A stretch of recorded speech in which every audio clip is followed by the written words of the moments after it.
I think there's one player we just don't talk about enough in terms of how good he can really be, and that is Tyson Campbell, the former first overall pick of the second round, so the 33rd overall pick of the Jacksonville Jaguars, who in a couple of years has really turned himself into I don't know, is he a borderline elite player?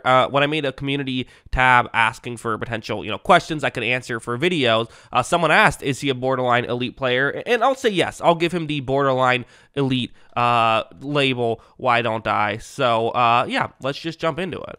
Like, this play is a great play. I love this play. And this is kind of, I talk a lot about speed with corners all the time. It drives people crazy how much I talk about speed with corners. But this is a great example of why I harp on it so much, where what's going to happen is Campbell's going to get out of position, but we're not really to any fault of his own. So it's a one-on-one matchup on the outside, but watch what happens. Watch Ryan Tannehill here as he's going to give the ball to Derrick Henry, who then flips it back to Tannehill. The flea flicker has gotten Campbell out of position. Campbell looked at it, was ready for a run for a second, and is now just a step behind the receiver who he's going up against. I mean, I don't blame Campbell for this really at all. I mean, that's a tough situation. But watch how Campbell is able to just stick with him. And that's something that a lot of corners aren't able to do, to where now the ball is getting into area. But Campbell, what's so good about this is if he was in position, that's one thing. If he didn't give up a ton of separation, that's one thing, because then at least you're forcing the receiver to make a tough catch and the quarterback to make a good throw.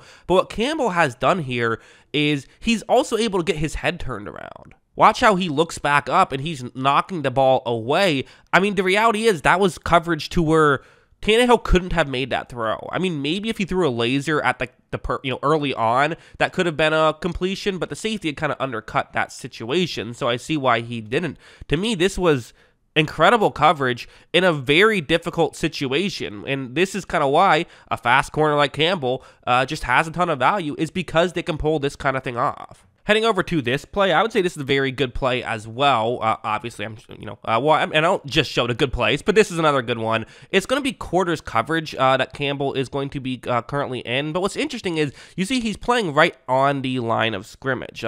He's very much playing aggressively here. I think a lot of corners would take some extra space, which maybe almost wonder is just a cover 2 zone. But given the way the safeties play it, I don't believe it is. I believe this is a straight up quarters coverage. He's just playing more aggressive. Watch how when this play begins, he forces the receiver he's going up against towards the outside, but here's what Tannehill sees on this play. You have a receiver who, Campbell, he's going to have to turn his back towards the quarterback. So the receiver can play the ball, the cornerback can't. While there isn't a ton of separation, and it's Campbell, so there probably won't be, it still might be worth it to throw the ball in that direction and just see what happens. However, when this play begins, you're going to see Tannehill does do a good job at reading the receiver, knowing when he has to go back to play the ball and being able to play the ball and knock that one away. I mean, that is just elite level cornerback play. And so, I don't know, maybe saying he's borderline elite is too harsh for him because he's making some elite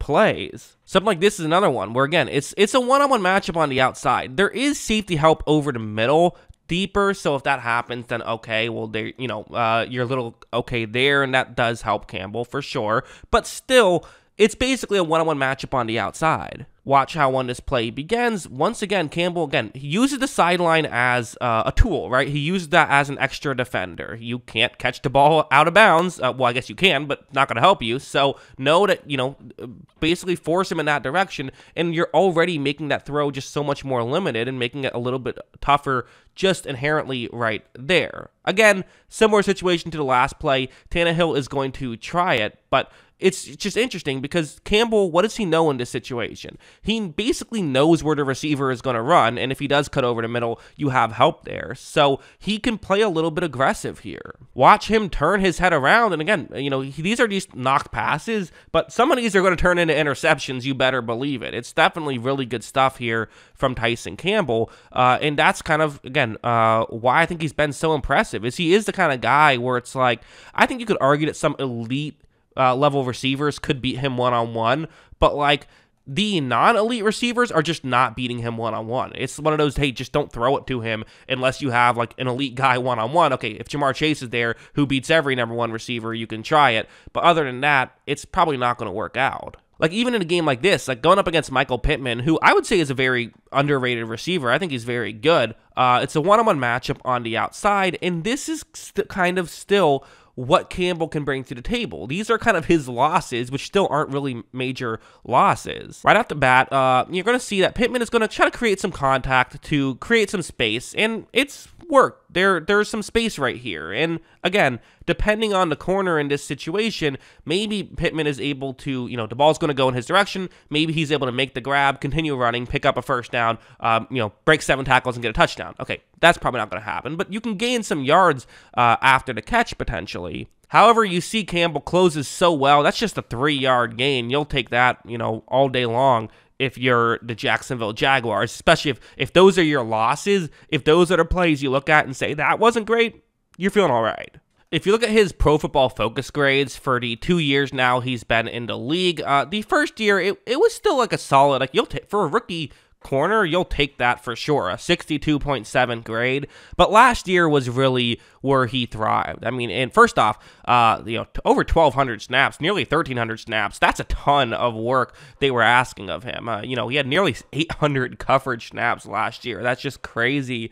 And he had a coverage grade of over 80 last year and an overall grade over 80 last year. He's been an effective run defender both years he's been in the league as well. So again, comparing tape with stats and PFF grades and stuff like that, the PFF grades are very good and the tape is very good. So Tyson Campbell, there's plenty of guys to talk about on that Jaguars defense. So I get that maybe he doesn't get the attention that he could deserve. But at the same time, I just think that he's a, really talented player and very good. So for Tyson Campbell, I think that he deserves the credit he deserves the credit that he gets and probably deserves more credit than he gets. At least that's kind of how I view it. What do you guys think? Let me know in the comments below.